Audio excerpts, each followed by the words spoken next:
conversación pública, con el terreno que más domina Javier Milei, con el que más domina La Libertad Avanza, que es el terreno de las redes sociales.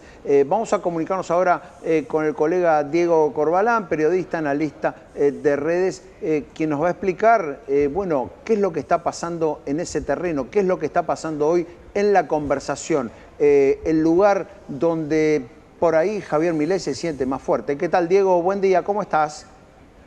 ¿Qué tal? Buen día, ¿cómo andan? Gracias por la comunicación. Bueno, si tuviéramos que trazar hoy un diagnóstico, una foto de cómo le pegó al presidente este episodio en el mundo de las redes, ¿qué podríamos decir? Y bueno, en primer lugar, Fernando, que le pegó mal, ¿no? El episodio claramente es un típico error no forzado que demuestra que el gobierno, que el presidente concretamente, incurre en una suerte de fatalidad política, ¿no? Por las consecuencias políticas. Probablemente, no es mi terreno específico, pero bueno, aquí el presidente mostró familiaridad con un negocio y bueno, lo tomó como algo absolutamente válido, legítimo, y bueno, tendrá que exponerse a lo que estamos viendo nosotros ahora, que es una charla negativa en aumento, algo que ya venía pasando sobre el presidente en los últimos meses y que se potenció en estas horas en la charla específica sobre el tema criptomonedas. Tanto en la conversación en redes sociales como en medios de comunicación, lo que vimos con total claridad, lo que se está viendo incluso hasta ahora, es primero la hegemonía del tema cripto por las demás conversaciones que se generan en torno al presidente. Es decir, prácticamente la conversación sobre el escándalo llegó a tocar las 3/4 partes de todo el diálogo general sobre el presidente Milei en las redes sociales, en las publicaciones de los medios de comunicación. Y también se disparó la negatividad, que ya venía en aumento y que con este escándalo terminó de potenciarse todavía más a niveles que son de los más elevados que ha tenido en negatividad el presidente desde que llegó a la Casa Rosada en diciembre de 2023. Viendo lo que pasa en redes, ¿qué opinión tenés sobre este argumento que subyace y que empiezan a alargar desde el oficialismo? De decir, bueno, es una meme coin, es un activo cripto muy específico, es una forma de inversión sofisticada, no hubo damnificados, digamos, no van a aparecer miles y miles de personas diciendo, bueno, yo compré y me estafaron. Digo, como si fuera algo muy círculo rojo, por llamarlo de algún modo. ¿Compartís Claro. ese argumento o crees que esto llega también al gran público? Lo que pasa es que los que indudablemente se vieron perjudicados son los que ya previamente estaban al tanto de la aparición del lanzamiento de esta meme coin. Entonces, seguramente el grupo de damnificados, como sucede en los esquemas Ponzi, a veces es muy difícil que incluso el propio damnificado termine radicando una denuncia, Claro. porque, bueno, de alguna manera tiene algún grado de involucramiento, es perjudicado, no cabe ninguna duda, pero no del todo sorprendido, porque está dentro de un negocio que tiene estos vaivenes. Eh, lo que nosotros estamos viendo también, lo estoy viendo con los últimos números que publicamos en Monitor Digital, es que hay también un costo que están pagando las criptomonedas de per se. O sea, la charla sobre las criptomonedas, vinculado a este episodio, por lo menos en la Argentina donde hicimos el filtro de la conversación, la negatividad que ya venía aumentando en los últimos meses también se disparó. Es decir, el negocio cripto queda muy expuesto con este escándalo.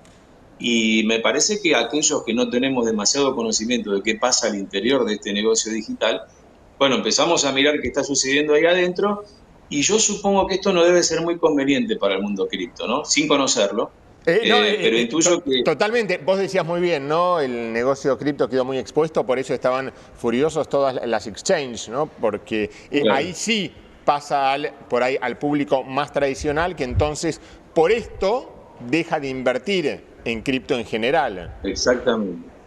Bien. Exactamente. Bueno, eso es lo que estamos viendo, Mariano, eso es lo que estamos viendo, que hay una mirada mayor, hay un crecimiento. Mira, en las últimas horas, la medición la hicimos hasta anoche, probablemente ya esté en niveles muy superiores.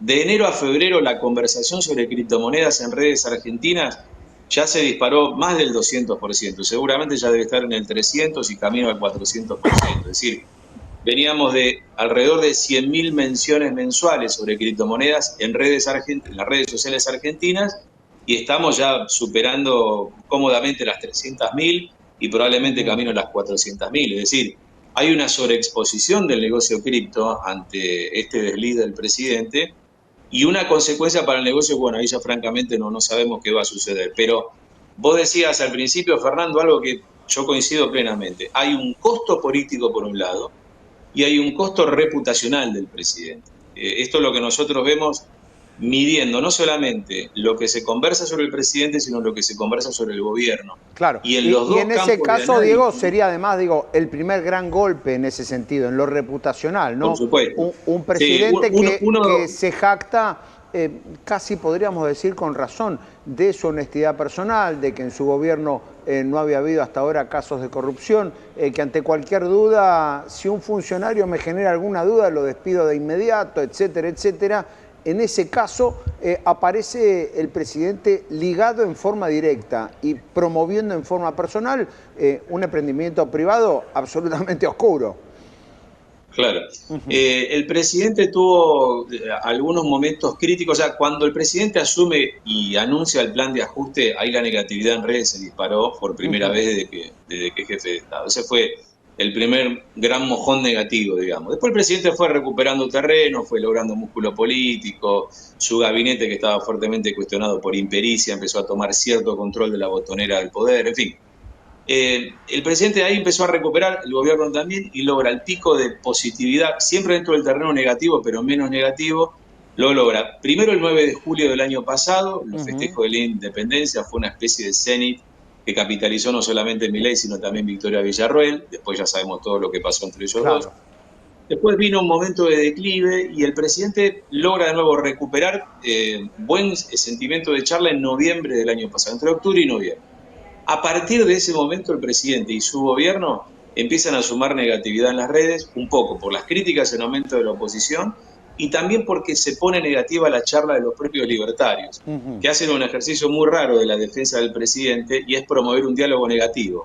Claro. Viva la libertad, carajo, es un poco eso. O sea, los algoritmos de sentimiento evalúan en esa frase un contenido de positividad, pero a la vez también de negatividad. Entonces, esa estrategia del apoyar atacando, pareciera que a los libertarios se les está votando como estrategia válida, que funciona. Bien. Y en un momento como este, que lo que vimos en las horas posteriores a este escándalo fue la virulencia otra vez de los libertarios contra sus opositores, nosotros evaluamos que no es una estrategia que le esté funcionando hasta ahora, porque hoy lo que necesita el presidente es un poco lo que decía Mariano, el reconocimiento del error, bajar un cambio. No sé si es el estilo de Milei, pero ¿no? bueno. Y una explicación más razonable, ¿no? Que decir los políticos rastreros que se aprovechan de mí, etcétera, etcétera. Recién veíamos la placa, vamos a tratar de ponerla de nuevo en pantalla, donde en esa nube de palabras, la palabra que más se destaca en la conversación es estafa. Es estafa. Exacto, sí, que es la conversación general sobre el presidente, no sobre el tema en particular, con lo cual fíjate que la connotación que tiene este escándalo es, en términos negativos, muy, muy alta, es una connotación muy, muy elevada. Y el presidente, bueno, como te decía, cae a los niveles de charla negativa más elevados, desde los que se venían registrando de mediados del año pasado, vuelve a recuperar esa senda negativa. Y la gran pregunta es, ¿qué estrategia tiene el gobierno para moderar el impacto de esta crisis? Que eso claramente es una crisis reputacional, es una crisis política y merece una estrategia de crisis. ¿La tiene el gobierno, el triángulo de hierro? Francamente no lo sé. Pareciera que por estas horas el llamado al silencio parece ser como la mejor estrategia, pero hay que ver si alcanza, sobre todo por lo que también estamos viendo y que empieza a desplegarse como una charla, que es el tópico sobre las debilidades que surgen en el gobierno a partir de esta crisis y dónde va a buscar la fortaleza, si la va a buscar entre los propios o si finalmente, tal vez, esta es una especulación y ya lo digo más como periodista que como analista de redes, si el impacto de esta crisis no va a hacer que el presidente necesite buscar un caudal político que lo sostenga, que lo, digamos, que lo revalide, que lo contenga, en fuerzas opositoras aliadas como el PRO. Yo lo dejo como planteo. ¿Será este el momento para que finalmente haya una suerte de reconciliación, sobre todo por lo que fue el comunicado del PRO que pidió investigar, pero me parece que lo hizo en un tono bastante conciliador. No fue a romper el poder, sino más bien fue a tratar de contener esta crisis, ¿no? Y se suma a eso, Diego, la agenda inmediata, ¿no? El tema Ariel Lijo, el tema ficha limpia y el tema eliminación de las elecciones PASO. Todos temas en los cuales el gobierno tiene puesto muchísimo en juego y que no pueden esperar, que tienen que ser tratados en el Parlamento en lo inmediato. Con lo cual allí, desde luego, un gobierno con poca representación en el Congreso no puede darse el lujo de andar, digamos, despreciando lealtades. Diego, muchísimas gracias por este contacto. A ustedes, gracias. Buen día. Un abrazo grande. Bueno, allí Diego Corbalán, periodista experto y analista de redes sociales para ver esta primera consecuencia, esta primera réplica del criptoescándalo que golpea al gobierno de Javier Milei.